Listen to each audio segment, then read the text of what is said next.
Eu quero convidar você para abrir a sua Bíblia lá no texto de 1 Pedro, capítulo 5. 1 Pedro, capítulo 5. Hoje nós vamos meditar nesse tema, a graça ou graça dos humildes.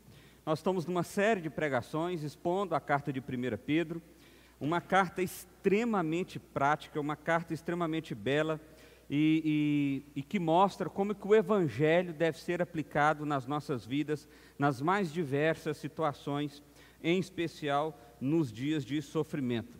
Então quero que você acompanhe comigo aí a leitura. 1 Pedro capítulo 5, do verso 1 até o verso 11, nós vamos meditar até o fim, mas vamos ler nesse momento até o verso 11. Diz assim a palavra do Senhor: Portanto, apelo para que os presbíteros que há entre vocês, e o faço na qualidade de presbíteros como eles e testemunha do sofrimento de Cristo, como alguém que participará da glória a ser revelada, pastoreiem o rebanho de Deus que está nos seus cuidados. Olhem para ele não por obrigação, mas de livre vontade, como Deus quer. Não façam isso por ganância, mas com desejo de servir. Não hajam como dominadores dos que lhes foram confiados, mas como exemplos para o rebanho. Quando se manifestar o Supremo Pastor, vocês receberão a imperecível coroa da glória.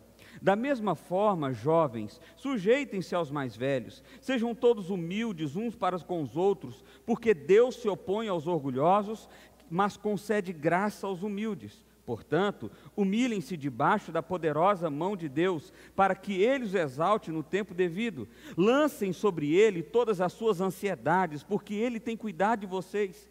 Sejam sóbrios e vigiem. O diabo, o inimigo de vocês, anda ao redor como leão, rugindo e procurando a quem possa devorar. Resistam-lhe, permanecendo firmes na fé, sabendo que os irmãos que vocês têm em todo o mundo estão passando pelos mesmos sofrimentos. O Deus de toda a graça, que os chamou para a sua glória eterna em Cristo Jesus, depois de terem sofrido durante pouco de tempo, os restaurará, os confirmará, lhes dará força e porá sobre firmes alicerces. A Ele seja o poder para todos sempre. Amém. Vamos orar mais uma vez? Pai, obrigado, Deus, não só por hoje, mas pela oportunidade que tivemos e estamos tendo de cultuar ao Senhor, especialmente meditar nessa carta que o Senhor escreveu através do Teu apóstolo, ó Deus.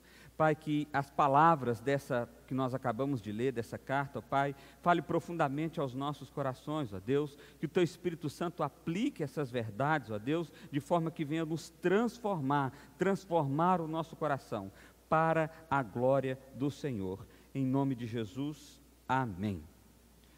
Meus irmãos, como eu disse, nós estamos numa série de pregações. Essa é a nossa última pregação na carta de 1 Pedro. Foram aí 7 encontros, contando com o de hoje. Passou muito rápido, né?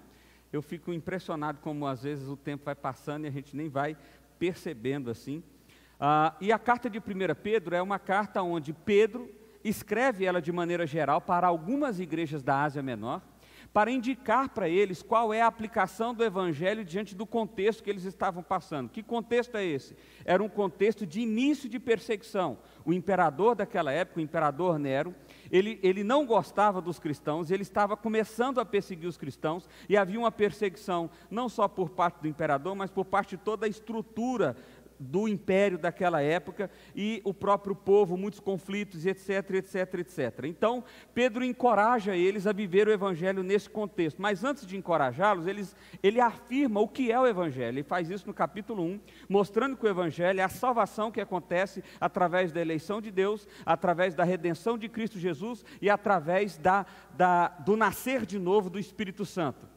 E esse nascer de novo faz com que a gente possua uma herança. Herança essa que não pode ser roubada, herança essa que não pode ser perdida, herança essa que não pode falhar de forma nenhuma. A partir disso, então, sabendo o que é o Evangelho e quem eu sou filho de Deus, eu sou herdeiro dos céus eternos, e eu estou caminhando em direção à glória eterna, Pedro fala, olha, então agora a vida de vocês, capítulo 2, deve estar sobre o fundamento de Cristo Jesus. Ele é a pedra viva, é sobre o fundamento de Cristo que vocês vão tomar todas as decisões, que vocês vão dar cada passo, que vocês vão viver cada área da vida de vocês. E a partir então do capítulo 2, verso 11 em diante, ele começa a aplicar esse Evangelho, primeiramente na vida social, Sejam submissos às autoridades, sejam submissos uns aos outros, sejam submissos aos seus patrões, às pessoas que estão acima de vocês, em qualquer nível de hierarquia. Depois, capítulo 3, sejam submissos, relação marido e mulher. Vocês são representantes de Cristo. Mulher deve ser representante de Cristo no seu lar. Marido deve ser o representante de Cristo no seu lar. E depois, a partir do verso 13 do capítulo 3 em diante, ele começa a falar do sofrimento, e o que nós vimos no nosso último encontro é que ele diz, olha, para você superar o sofrimento, você precisa olhar para frente e ver a vitória que te aguarda. Eu dei até o exemplo do momento que nós estamos vivendo, porque o que nos dá esperança nesse momento que nós estamos vivendo, um momento de pandemia, é o fato de sabermos, e isso ser afirmado constantemente, de que vai passar. Uma hora esse negócio vai acabar, ou uma hora a gente vai superar isso. Então essa expectativa de vitória nos dá esperança, nos dá fôlego para continuar caminhando, e o que Pedro faz é isso, olha para a glória eterna, olha para a herança, olha para o que Deus te deu, e é a partir daí que você vai conseguir superar os desafios que estão aí à sua frente. Mas no meio disso tudo ele diz que o sofrimento serve para justamente refinar a nossa fé e nos preparar para a chegada do encontro eterno com Deus. Bom, o capítulo 5 é o fim, e normalmente os escritores deixam o melhor para o fim, ou o que ele considera mais importante. E Pedro me parece não fazer diferente, ele parece estar fazendo exatamente isso. Então ele começa aí, olha só, capítulo 1, verso 1, ele está falando primeiro com a liderança. O discurso dele todo é sobre humildade. Portanto, com base no que eu acabei de dizer para vocês, eu fiz um breve resumo aqui do que é o Evangelho, de como esse Evangelho deve ser aplicado, de quem vocês são no Evangelho, de como vocês superam o sofrimento. Líderes, agora ele vai voltar para os líderes, olha só. Apelo para os presbíteros que há entre vocês, e faço na qualidade de presbítero como eles, e testemunha dos sofrimentos de Cristo, como alguém que participará da glória a ser revelada.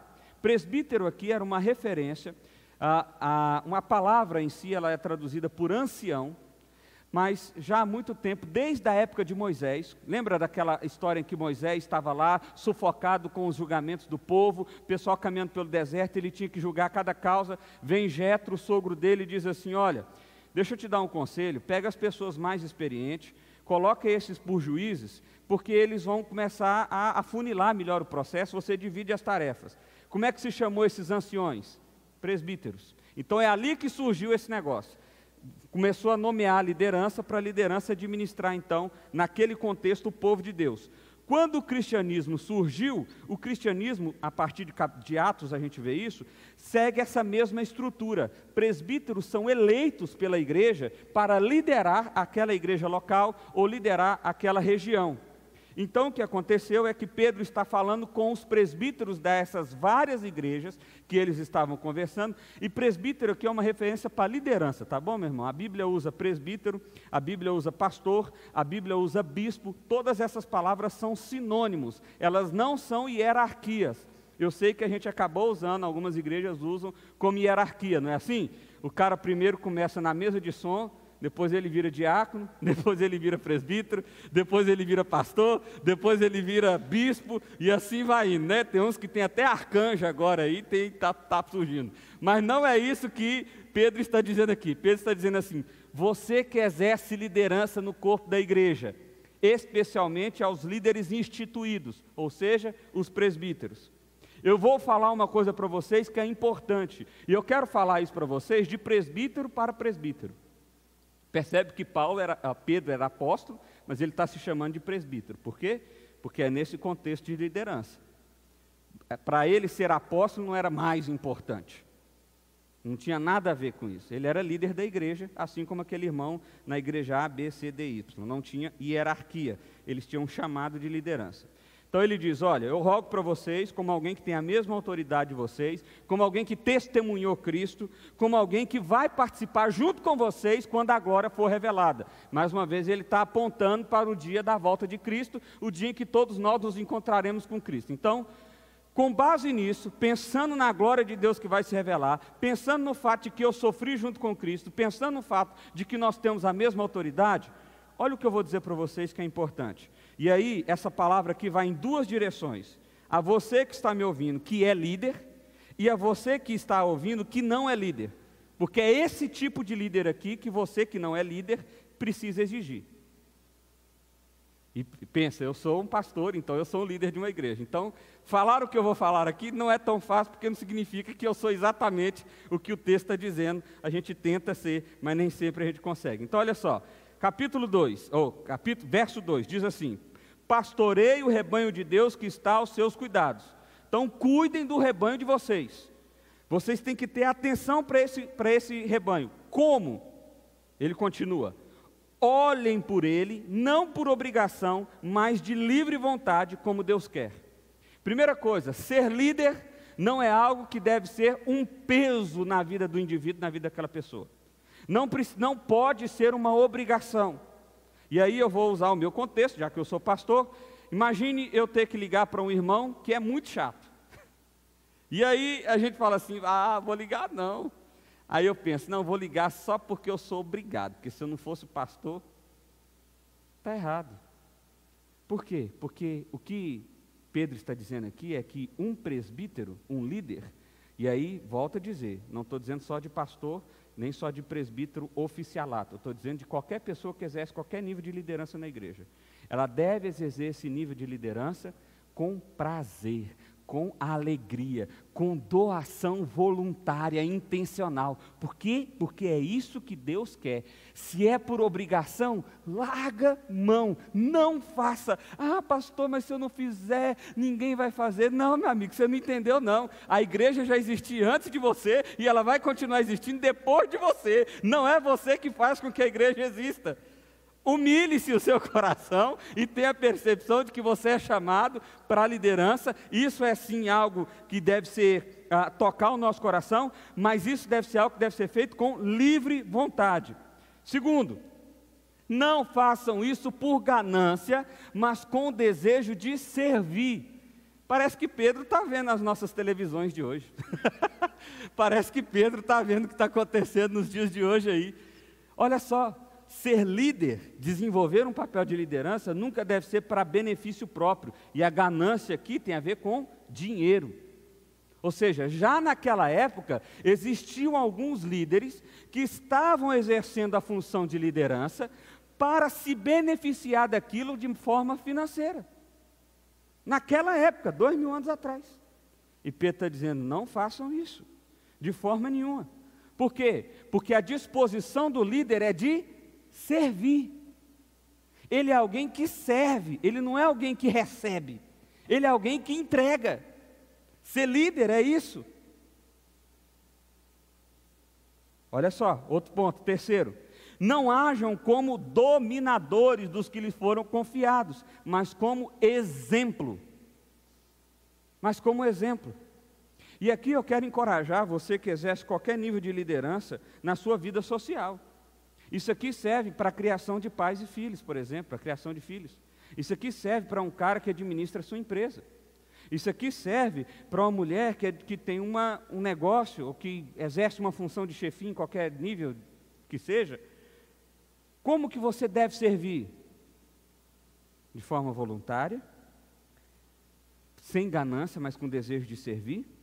Não como dominador, mas como exemplo. Como que você inspira pessoas? Não é dominando sobre elas, mas é sendo o exemplo delas. Sendo o exemplo delas. Olha que coisa interessante. Não é fantástico isso? Esse é o exemplo, esse é o princípio de liderança bíblico. É isso que os líderes devem desenvolver. É assim que os líderes devem viver. E ele termina no verso 4 dizendo: quando se manifestar o Supremo Pastor, vocês receberão a imperecível coroa da glória. Pedro sempre tem um estímulo para a gente fazer isso aqui. Qual é o estímulo de Pedro? Olha para o prêmio. Ele sempre está dizendo isso. Eu estou falando com vocês, porque no dia que a glória for revelada, nós vamos estar lá junto. Eu estou falando para vocês exercer essa liderança aqui, porque vocês receberão a imperecível coroa da glória. Mais uma vez, ele está fazendo uma referência à volta de Cristo, ao dia que nós vamos desfrutar da vitória completa e eterna com nosso Pai. É só assim, tendo Cristo, tendo o prêmio, tendo a coroa da vitória em mente, que eu consigo exercer esse nível de liderança aqui. Esse nível de liderança. Eu não faço por obrigação, mas faço de livre vontade.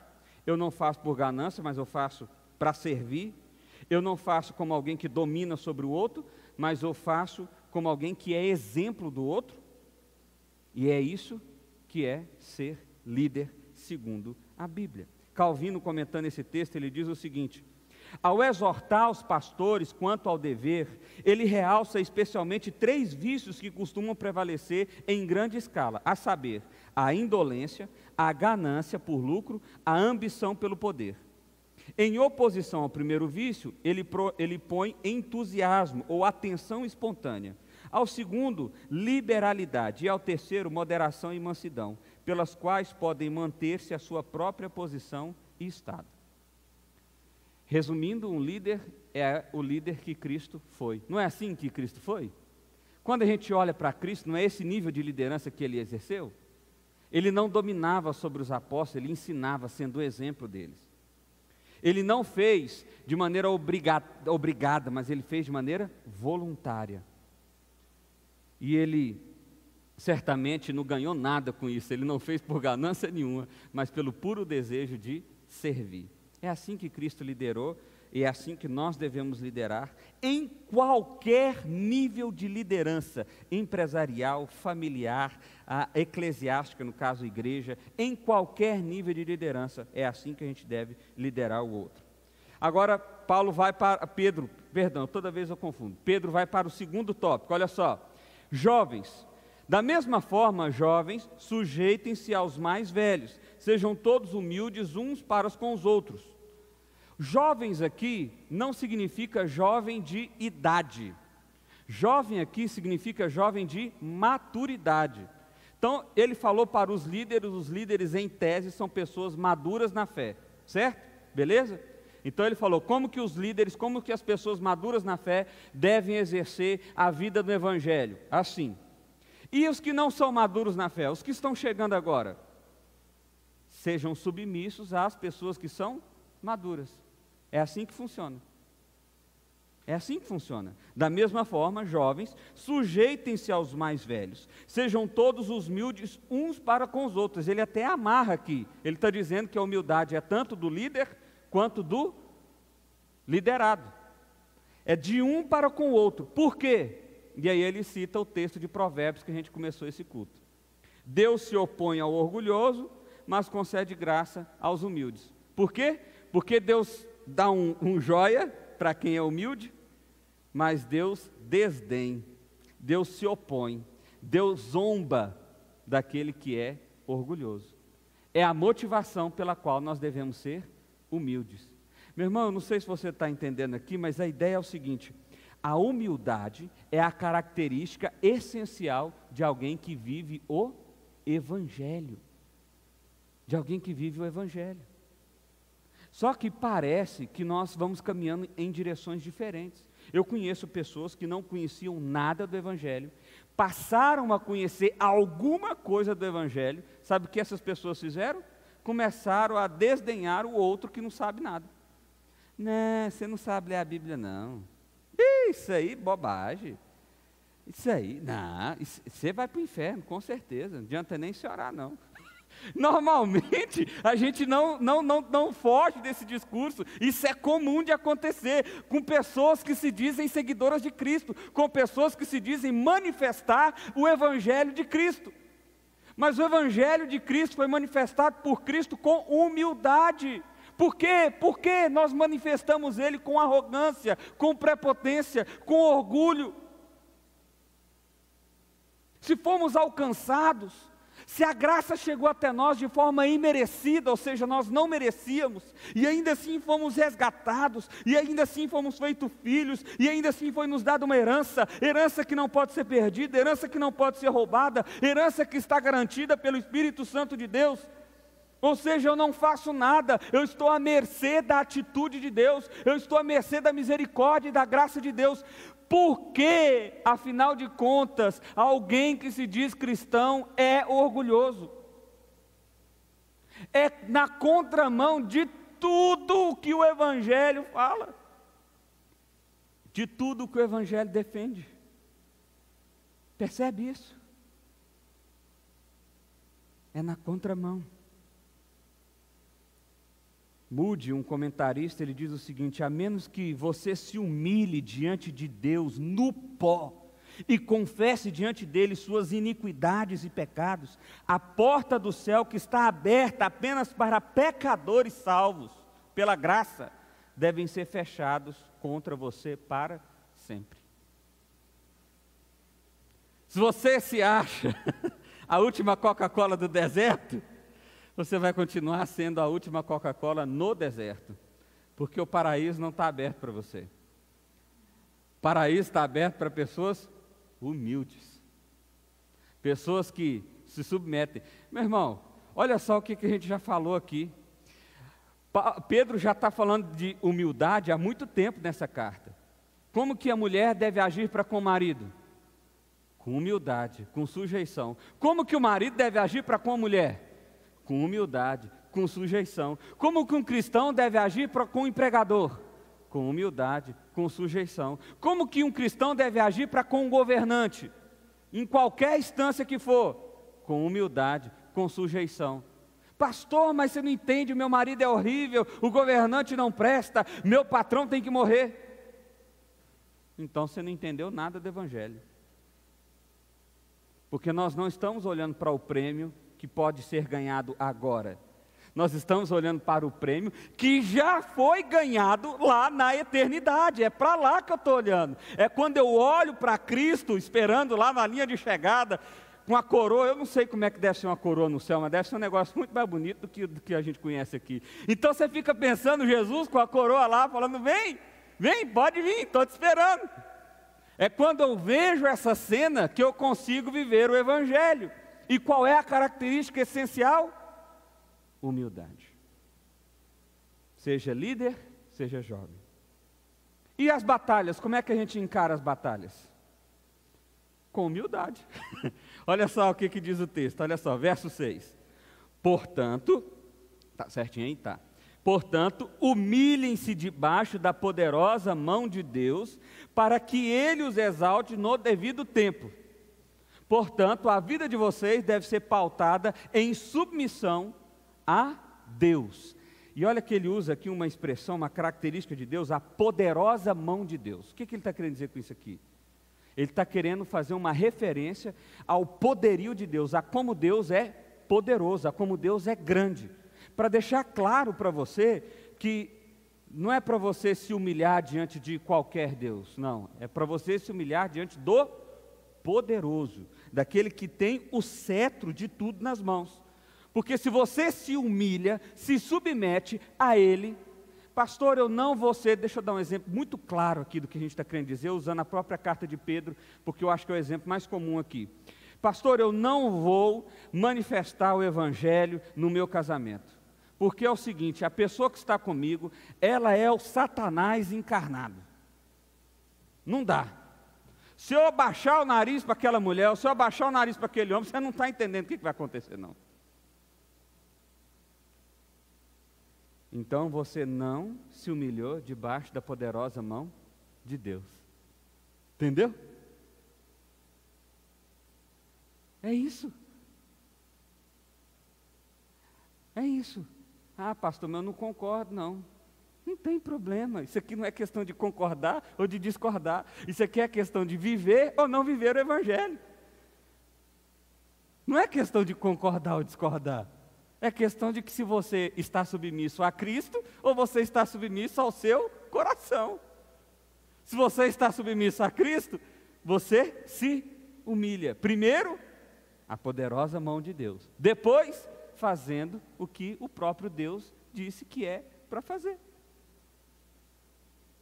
Por isso que eu não retruco um tapa com outro tapa.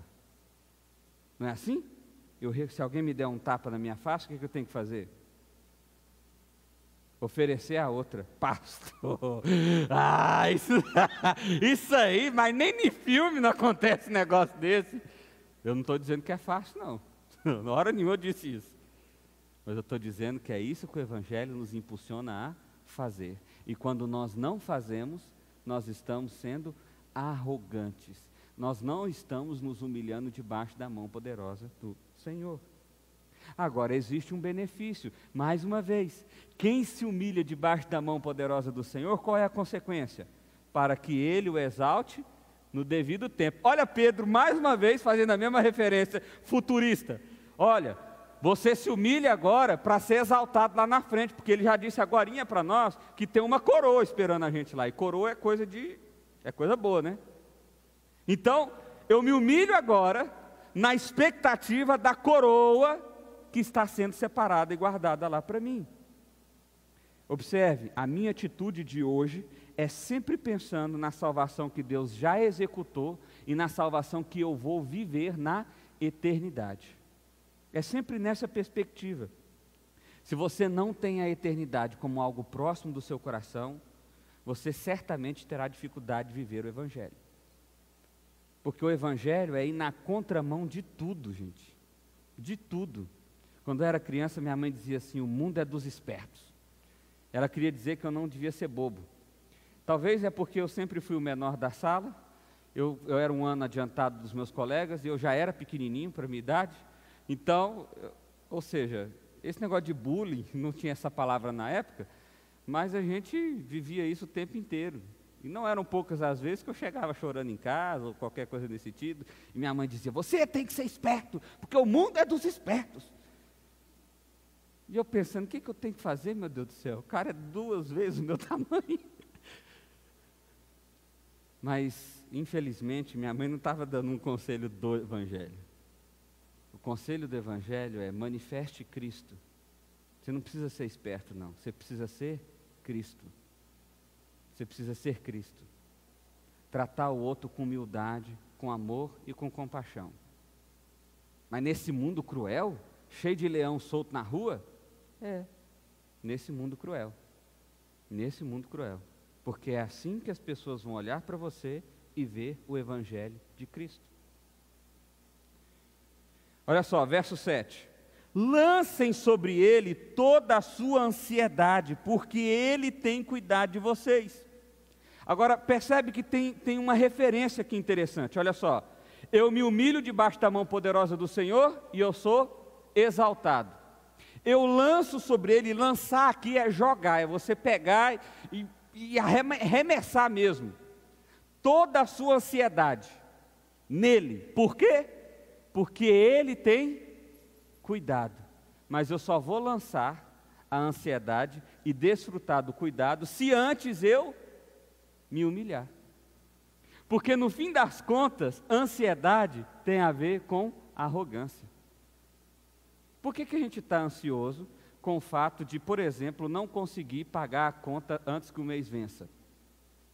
Porque a gente está entendendo que a única pessoa que pode resolver isso somos nós mesmos. Concorda comigo? E onde é que está Deus nessa parada aí? Não estou dizendo que ele vai sair pagando conta não, viu? Só estou dando um exemplo. Mas o fato aqui é que Pedro está dizendo, você tem que pegar essa ansiedade, lançar sobre ele, lançar mesmo, é jogar, é para ficar longe de você e perto dele. Joga sobre ele e confia no cuidado de Deus. Confia. Confia no cuidado de Deus. Qual é a ansiedade que tem tomado conta do seu coração? Comece a perguntar, por que você está ansioso? O que tem gerado essa ansiedade? Se você não pode resolver a situação, se você não pode resolver o problema, se o futuro está à parte da sua condição de fazer, então o que você deveria fazer? Não é lançar em Deus? Mas não só quando você chega nessa condição, antes disso também. Porque nós estamos falando do Deus Todo-Poderoso. Como que eu vou vencer as minhas batalhas, meus irmãos? Primeiro, humilhando debaixo da poderosa mão do Senhor. Segundo, lançando sobre ele toda a ansiedade. Mas percebe que é uma escada. Eu não lanço ansiedade se eu não me humilhar antes. Terceiro, verso 8. Sejam sóbrios e vigiem. Sejam cuidadosos, tenham autocontrole. É a terceira vez nessa carta que Pedro usa essa palavra. Tenham autocontrole, não sejam desesperados, não sejam afoitos, é isso que ele está dizendo aqui. Relaxa, Ué, peraí, se a minha ansiedade já foi jogada para o Senhor, e se eu estou entendendo que Ele está cuidando de mim e do mundo, eu fico relaxado, tranquilo, de boa. Agora, se a minha ansiedade, eu não joguei para o Senhor, eu só fiz assim, ó, Senhor, está aqui, ó. Mas eu não joguei, eu não me desfiz dela, eu só mostrei para Jesus, ó, minha ansiedade está aqui, viu, Jesus, ó, minha ansiedade aqui, viu. Bate o desespero, meu irmão. A gente perde a cabeça, a gente bate cabeça, a gente toma decisão errada, e aí a gente não manifesta o Evangelho, porque no impulso, porque no rompante, o que você vai manifestar é o pecado que habita dentro do seu coração, e aí a gente não vai mais estar próximo de Deus, e aí a coisa vai degringolar por água abaixo. E o pior, parece que Pedro já está observando essa possibilidade, e ele vai fazer um aviso mais difícil agora. Ele continua dizendo, olha só, o diabo, o inimigo de vocês, anda ao redor como leão, rugindo e procurando a quem possa devorar. Vocês precisam entender que o inimigo de vocês não é o cara ou a mulher que está te humilhando. O inimigo de vocês não é a circunstância favorável ou desfavorável do governo, da economia, da saúde, ou seja lá do que for. O inimigo de vocês é o diabo. Esse é que é o inimigo de vocês. E o que ele quer é arrancar vocês debaixo das asas do Senhor. Ele está ao derredor, ele está assim, ó, está em volta, como um leão rugindo. Imagina a cena de um leão com fome. E você está aqui num lugar seguro, e tem uma grade aqui assim, mas de repente você vai lá e destranca a grade e abre. Ah, o bicho pegou, não pegou? Ele está dizendo, vocês estão achando que os inimigos, é o império, no caso aqui, é o Império Romano, é o Imperador Nero, é o rei ou o governante local? Não, não, não. Vocês estão achando que são os juízes que estão julgando mal? Não, não, não, não, não. O seu verdadeiro inimigo é o diabo. E o que ele quer é que vocês não vivam o Evangelho. É isso que ele quer. É isso que ele quer. É isso que significa ser devorado por diabo. É você abandonar o Evangelho e entregar o seu coração ao pecado. É você lutar suas lutas com as suas forças e não lutar suas lutas com a força do Senhor. É você não deixar a ansiedade no Senhor, mas trazê-la com você e inclusive não permitir que o Evangelho de alguma forma traga tranquilidade para o seu coração. É você não se humilhar para o Senhor, mas pelo contrário, você demonstrar que você é forte, que você é poderoso, que é você que resolve, que é você quem tem a condição de fazer. É você mostrar isso não só para o Senhor, mas para todo mundo. Pronto, Satanás te devorou. Você foi comido pelo leão. Porque você não está manifestando o Evangelho. Então, como que eu luto com o diabo? Verso 9. Resistam-lhe, permanecendo firmes na fé, sabendo que os irmãos que vocês têm em todo o mundo estão sofrendo pelos mesmos sofrimentos. Você precisa resistir com fé. É a fé que é o mecanismo pelo qual eu resisto. Eu permaneço firme na fé. O que é permanecer firme na fé? É crendo verdadeiramente o Evangelho e, sobretudo, vivendo o Evangelho, manifestando o Evangelho, respondendo com o Evangelho. E outra coisa, Pedro diz, fica sabendo que você não é o único que está passando por isso não. O sofrimento que vocês estão passando não é algo que só alcança vocês, mas é algo que todos os cristãos estão passando. Porque a gente tem essa mania de individualizar a dor, não é? Porque Deus me abandonou, Deus me esqueceu, Deus... Não, meu amigo, deixa eu te falar, o mundo é ruim, as pessoas são ruins, a sociedade é ruim, e nós estamos vulneráveis às mazelas miseráveis desse mundo. Então, sofrimento não é coisa só que chega em você, não. Sofrimento é coisa que chega em todos os lugares. Aliás, se tem uma coisa boa do sofrimento, é isso. Ele não escolhe. Ele não seleciona. Não tem classe social, não tem cor de pele, não tem tamanho, não tem nada. Ele chega, ele simplesmente chega para todo mundo. Pode ser diferente o sofrimento, mas ele chega para todo mundo. Como que eu venço ele? Resistindo ao diabo. Como? Permanecendo firme na fé. Como? Vivendo o evangelho. Como? Com humildade. Pronto, a receita do bolo está aí, agora é só te seguir. Ele continua, olha só. Quarto lugar, ele vai falar da graça dos humildes mesmo. Então ele vai resgatar mais uma vez o que é essa graça. Olha só.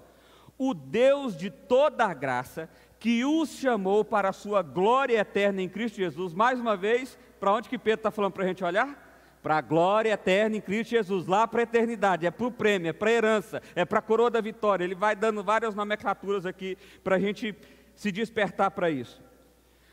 Porque Deus chamou vocês para isso. Isso é a graça é dessa. A graça é que você não merece ir para o céu, a graça é que você não merece entrar no céu, a graça é que você não tem condições. Qual é o caminho do céu? Quando você morrer, qual que é vai pedir um Uber para ir para lá? O que é que você vai fazer? Se Deus não te levar, meu amigo, você não chega. Essa é a graça é que Deus os chamou, Deus os convidou, Deus os trouxe para Ele, para que você possa viver, desfrutar dessa vida eterna com Cristo Jesus. Mas isso só vai acontecer depois, olha aí comigo, verso 11, de terem sofrido durante pouco de tempo. Você só vai alcançar o prêmio depois de ter sofrido. Ah, não, pastor, eu queria um jeito sem sofrer. Tem como? Tem um jeito de você viver nessa vida sem sofrer. Tem um jeito. Seja adorador de Satanás, faça tudo que Satanás quer que você faça. Você vai viver, ó, show de bola. Eu lembro daqueles episódios do Chapolin Colorado. Tinha uns episódios do Chapolin Colorado que tinha, ó, tem bananear a língua aqui, que aparecia Satanás para um cara lá, e ele fazia um pacto com o diabo lá, para ele ficar rico, famoso, ter dinheiro, etc, etc, etc, etc. Depois o cara cai em si, e aí ele pergunta, quem poderá me defender? O Chapolin aparece, e eles vão tentar resolver aquela questão lá, porque o cara tinha entendido o seguinte, que ele ia viver uma vida boa, durante o tempo que ele estivesse vivo, mas que quando ele morresse, ele ia para o inferno. Então ele falou assim, a troca não foi boa não, porque aqui é menos tempo do que lá.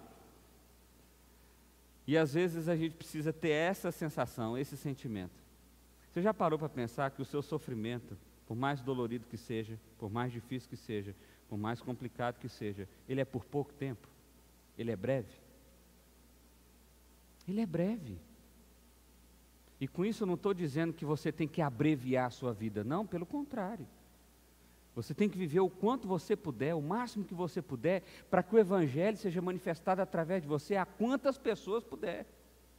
Para que outros sejam chamados e convocados para desfrutar dessa mesma glória eterna. Mas ele é breve. Quando você compara com a eternidade, ele é breve. E Pedro está deixando claro aqui, vocês foram chamados pelo Deus de toda graça, para a glória eterna com Cristo Jesus, mas isso só vai acontecer depois de um pouco de dor, depois de um pouco de sofrimento. Mas depois que passar a dor, depois que passar o sofrimento, olha as consequências, para você dar uma animada no seu coração. Ele os restaurará, ou seja, Ele vai tirar você dessa condição em que você está e vai trazer para uma condição muito melhor. Ele vai te restaurar, Ele vai te deixar zero bala. Sabe aquele carro batido, amassado, todo lascado, que não funciona certo, o motor está fundido? Então, é você e eu, somos nós. E nós vamos chegar lá e Deus vai deixar, vai passar a mão de tinta, vai deixar a gente zero bala. Melhor do que quando saiu da concessionária. Ele os confirmará, esses são os meus filhos. É esse mesmo que eu chamei. Pode entrar, chega aqui. Ele lhes dará força e porá sobre firmes alicerces. Alicerces que não poderão mais ser quebrados, porque ele está falando aqui da eternidade. Alicerces que não poderão mais ser mudados. Sofrimento que não vai poder mais alcançar.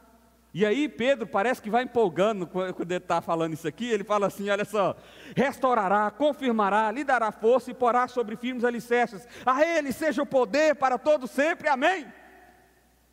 Não é isso? Não parece que Pedro está assim, ele empolgou. Quando ele deslumbra o que é a graça,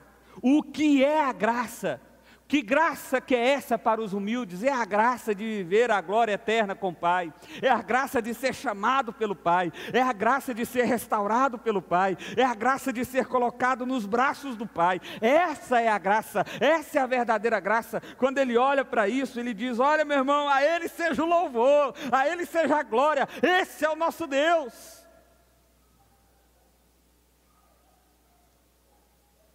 E aí ele vai terminar o texto dizendo o seguinte, olha só, verso 12. Com a ajuda de Silvano, Silvano aqui é Silas, Silas é o mesmo que viajou com o apóstolo Paulo, a quem considero irmão fiel, eu lhes escrevi resumidamente. A ideia aqui é que Silvano foi o cara que realmente escreveu a carta, Silas foi quem escreveu. Então Pedro ditou e Silas escreveu. Isso é tanto verdade que a carta de Pedro tem um dos melhores gregos de toda a Bíblia.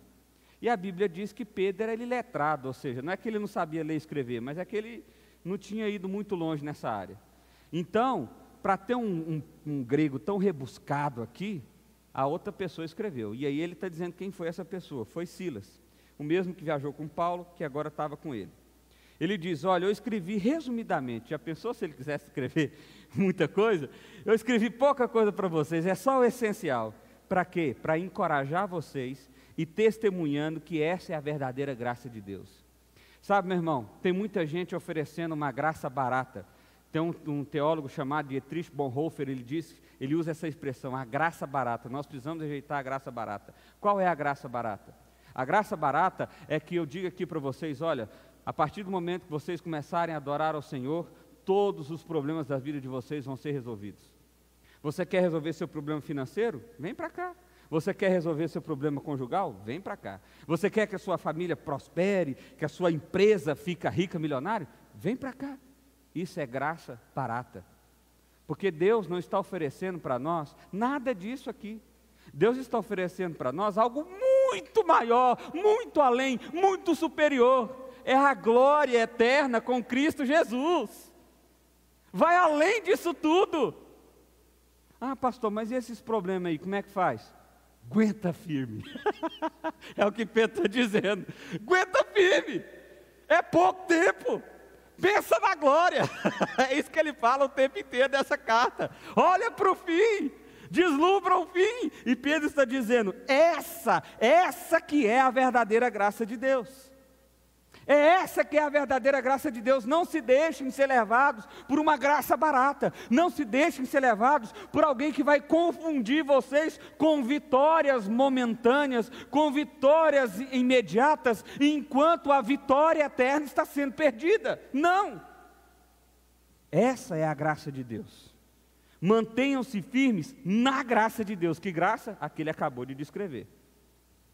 Aquele que está na Babilônia, Babilônia aqui é uma referência a Roma, porque Roma era inimigo de Israel, então eles costumavam chamar Roma de Babilônia.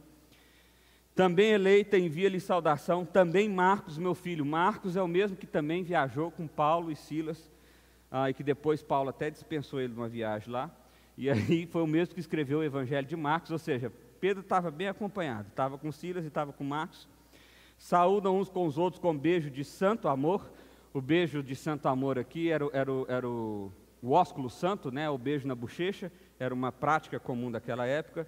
Paz a todos vocês que estão em Cristo. Então ele finaliza dizendo, olha, se cumprimentem, se amem, vivam o Evangelho com amor e com graça, e que a paz de Deus seja com vocês. Meu irmão, eu não sei quanto a você, mas essa carta de Pedro para mim é um resumo muito prático do Evangelho.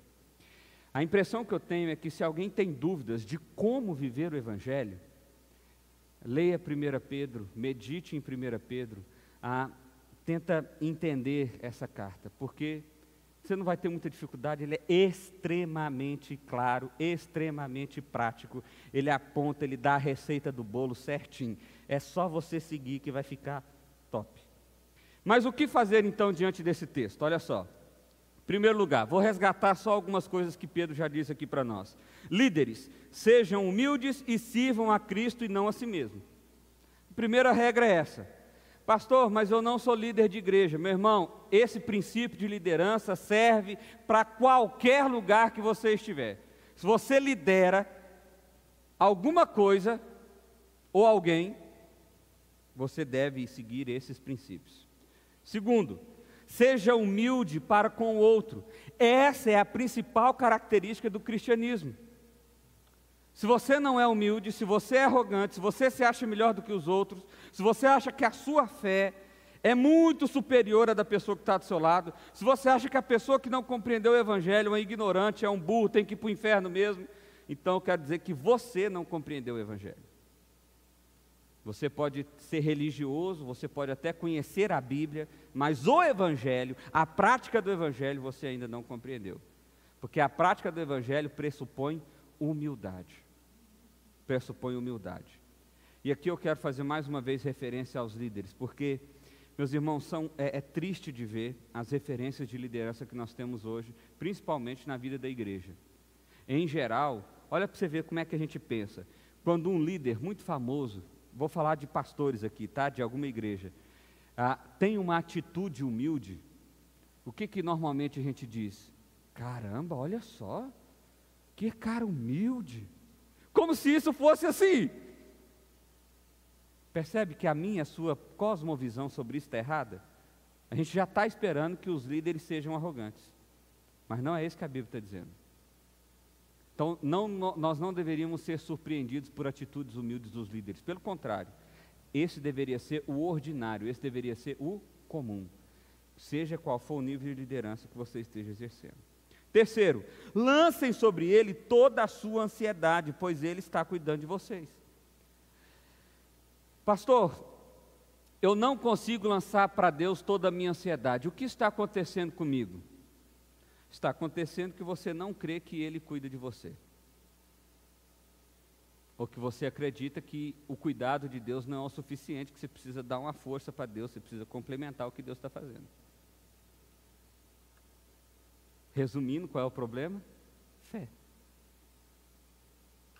Qual é o problema? Idolatria. Normalmente, idolatria do nosso próprio coração, do nosso próprio eu. Esse é o problema. É por isso que a gente vive ansioso. Porque no fim das contas, nós confiamos que nós mesmos vamos fazer. E deixar para Deus fazer e ficar esperando é muito difícil. Então, a gente faz que nem Abraão e Sara.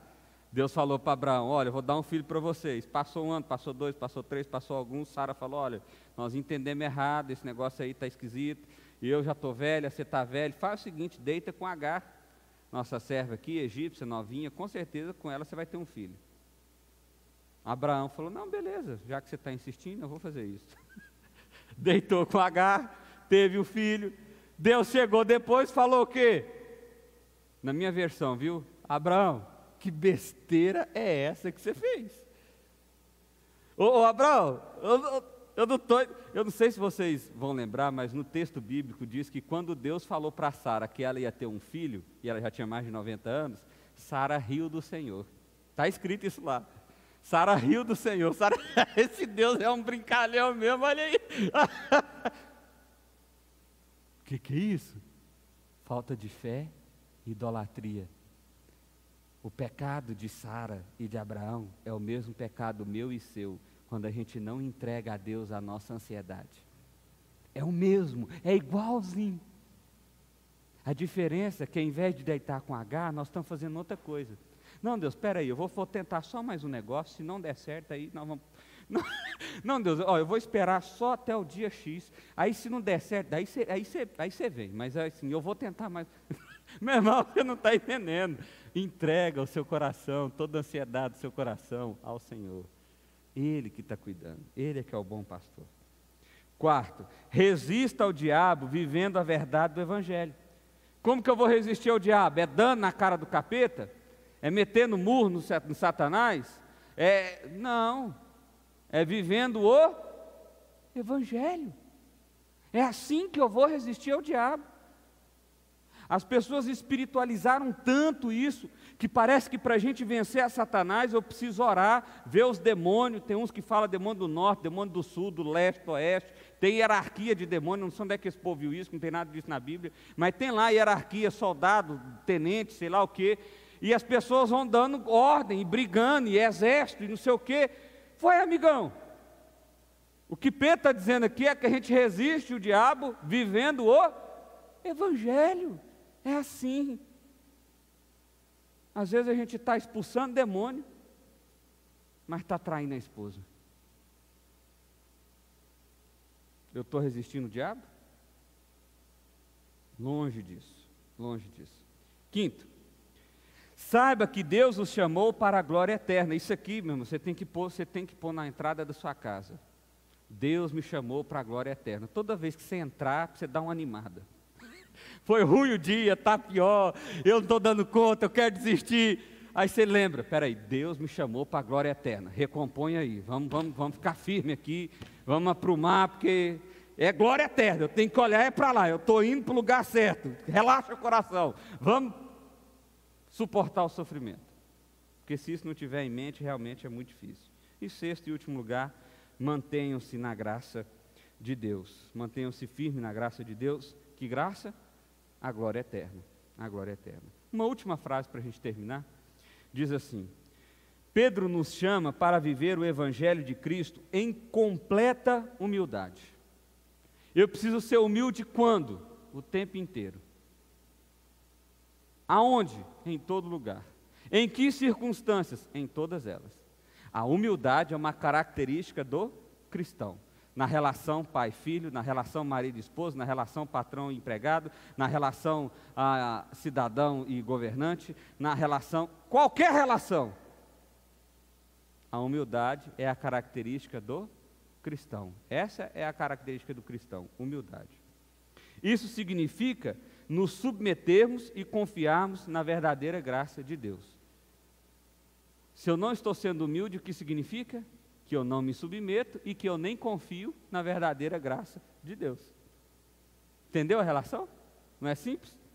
Se eu me submeto e se eu confio, eu sou humilde. Se eu não me submeto, se eu não confio, eu sou arrogante. E o que Deus faz com os arrogantes? Você lembra do verso que a gente começou aqui? Ele zomba, ele se opõe, ele ri da ridicularidade de um ser tão pequeno quanto eu e você querer ser arrogante. Eu fico pensando, Deus, o Deus do universo, Criador de tudo, Ele olha para todas as galáxias, os bilhões e bilhões de estrelas, os seres vivos que Ele criou, aquele negócio enorme, e aí no meio daquilo tudo, tem um serzinho lá, no meio do universo, cantando de galo, achando que manda alguma coisa. Deus deve olhar para aquilo mesmo, como diz o texto de Provérbios, e pensa, meu Deus do céu, olha só, Ele deve rir, deve achar bonitinho. Vou falar assim, esse cara não entendeu nada. Se eu me submeto e eu confio na verdadeira graça de Deus, o meu caminho é um caminho de humildade. Amém? Amém. Vamos fechar os nossos olhos, vamos orar? Pai, obrigado, Deus, porque o Senhor nos desafia de forma tão tremenda, Pai.